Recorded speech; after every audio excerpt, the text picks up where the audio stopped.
Moves us to number 12 on our agenda, the approval of the minutes of the January 23rd, 2023 board meeting. Do I have a motion? Mr. Hogan. I'd like to make a motion that we approve the minutes of the January 23rd, 2023 board meeting. Do I have a second? Second. Mr. Satterfield. Any discussion? All right, seeing none, I'll call the question. All in favor? That is 7-0, motion carries. That brings us to 13 on public participation.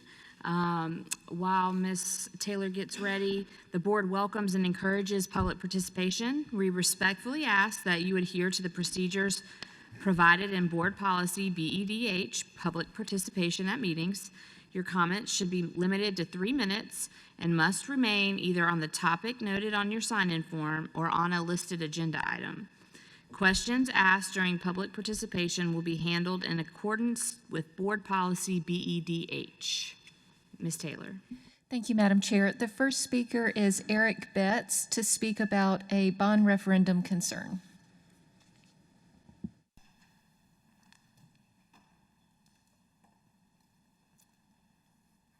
Good afternoon, Dr. Ross, elected officials of the board. My name is Eric Betts. I'm the Vice President of Operations at Dutch Forks Touchdown Club. And what I'll be going over is a list of needs for the football stadium at Dutch Fork. Now, the list that we have right now is our press box. Our press box is a rickety old trailer. Back a couple of years ago when we were nationally televised to host Mallard Creek, the media, the coaches, the announcers, they were all packed in like sardines. And it was just an embarrassment. So that's one of the things that we definitely need.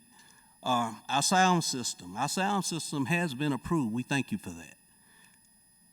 Our lighting needs to be updated. Locker rooms, our bathrooms needs to be renovated. The bathrooms for the visiting side has a sewage leak which seeps into the visiting side of the locker rooms, which leads us to the locker rooms. This year alone, Dorman, Spartanburg, and St. Francis refused to use our locker rooms.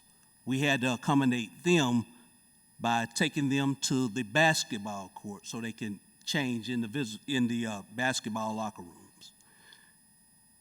We also have our facade is outdated and our scoreboard is outdated.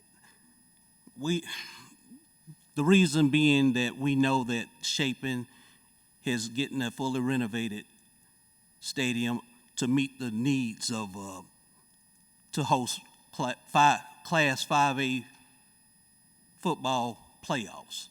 Their seating capacity needs to be increased. But on the second phase, we would like to see all, including Dutch Fork and Irmo, with this renovation. We all have the same needs. As elected officials, you're empowered to help all schools, not just one. That's all I have.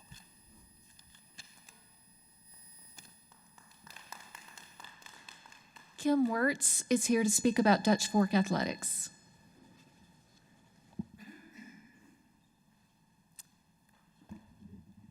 Hi, I'm Kim Wirtz, and I'm the president of the Dutch Fork Touchdown Club. And I'm here to raise a concern about the condition of the high school stadiums in our district and to propose a way forward that is fair and as per the district mission. The current plan is to essentially fully overhaul the Chapin football stadium, but we believe addressing only Chapin at this time, when all 3 of our school stadiums need significant upgrades, falls short of our mission. It's vital to address the essential facility needs across the district. We fully understand and support the need to increase the Chapin seating capacity to provide sufficient seating for Chapin to host a 5A playoff game. Beyond that, however, we respectfully ask that the board revisit the plan for a full upgrade to Chapin Stadium to include the needed improvements to the Dutch Fork and Irmo stadiums. The tax dollars that are being used for the Chapin Stadium upgrades comes from money collected from the entire district. That includes Dutch Fork, Irmo, and Chapin communities. With the dollars in hand, Chapin would get the seating capacity they need to be able to hold the 5A playoff games. However, after that, the necessities of all three schools should be met, meaning brand-new press boxes for all three stadiums. Then have all three communities, Chapin, Dutch Fork, and Irmo, put their collective full effort behind a bond referendum to raise funds for the nice-to-haves, such as new concessions, locker rooms, merchandise stores, and stadium facades. To accomplish this, all three communities should be involved in pushing for a bond referendum. If we use the current tax money that is in hand for only Chapin upgrades, then it's not fair to Dutch Fork and Irmo and puts pressure on them to drive the bond referendum on their own. At that point, Chapin has everything they want and has no incentive to help promote the bond referendum. Without full support of the entire district, the bond referendum would have difficulty passing. It makes sense to cover the necessities of all three schools, and then all three communities push for a bond referendum. We ask that the members of this board take a look at the proposal plans for Chapin and then visit Dutch Fork and Irmo and their stadiums and see for yourself whether it's fair that Chapin gets all the upgrades they're getting and that we get none. We believe the initial plans are short-sighted and does not consider what would be in the best interest of the district as a whole. To accomplish the mission of our district and address the critical needs of our three schools, we are asking you to revisit the current plans and work together to develop a new plan that is best for all the district in the near term and long term. By doing this, we can all win together. Thank you.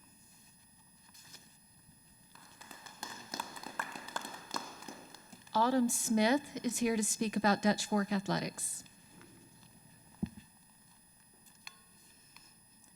Good evening, Board. Dr. Ross, thank you so much for your time this evening. My name is Autumn Smith, and I am the president-elect of the Dutch Fork Touchdown Club and proud parent of a junior varsity football player.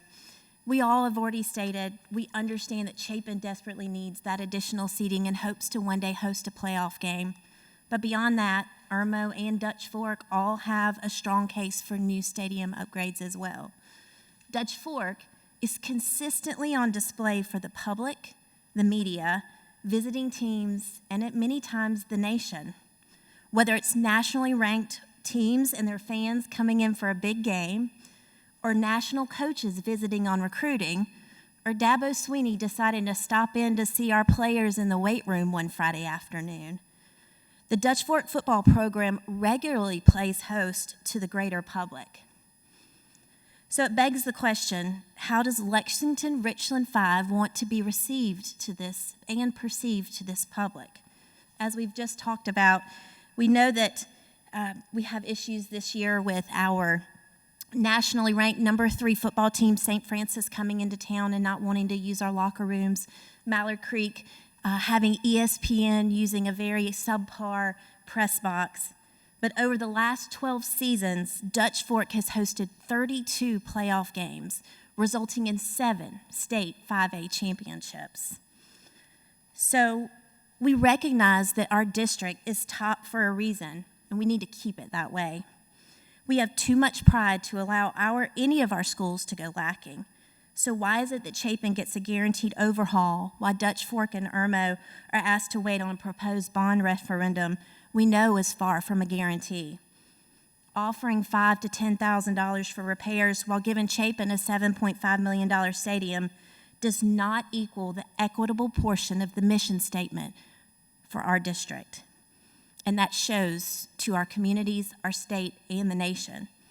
So again, we are respectfully requesting that once Chapin receives their much-needed additional seating, that we develop a fiscally and equitable, responsible plan to include Dutch Fork and Irmo on their much-needed capital improvements as well. Thank you for your consideration. Jeff Rivers and Sarah Ostergaard are going to speak together, I think, about district athletic facilities. Good evening. My name is Jeff Rivers. I'm president of the Irmo Yellow Jacket Club. You've heard our cohorts here from Dutch Fork speak. I'm not really going to expand too much on that. I think that point has been pretty clear, and we do have needs.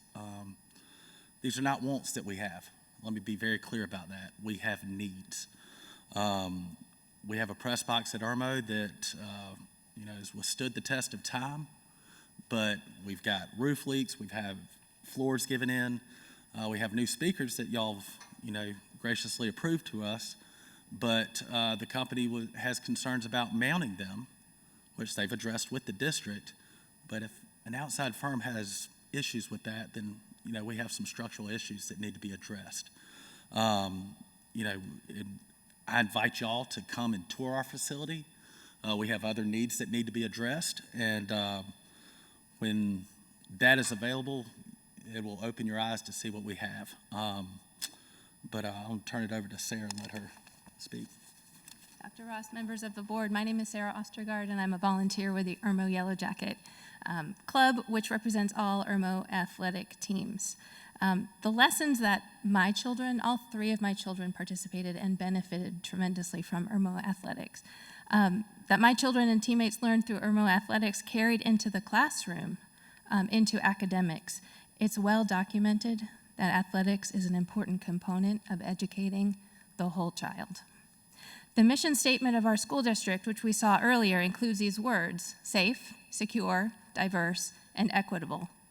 This is why we are all here tonight, to ask you to make sure our Irmo and Dutch Fork athletic facilities are safe, secure, and equitable. The athletics facilities spending decisions previously made are not equitable across the district.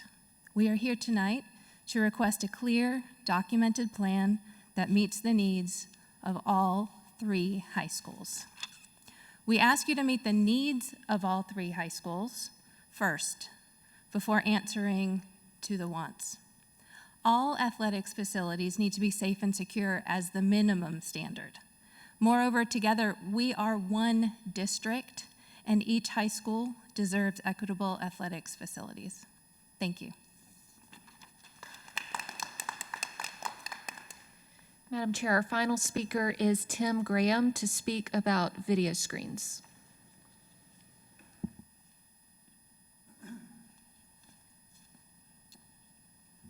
Well, this is the simplest and cheapest complaint you'll hear tonight. The video board needs to be upgraded. I've been coming here for about a year just to kind of keep up with how the tax money's being spent, what's going on with safety issues, and accountability and all that kind of stuff. And when you project things up there with small print, it's illegible from back here. Look at the contrast between these. Can something be done to fix the contrast up here so it's readable when we're watching it? It would make things a lot easier for us. Thank you.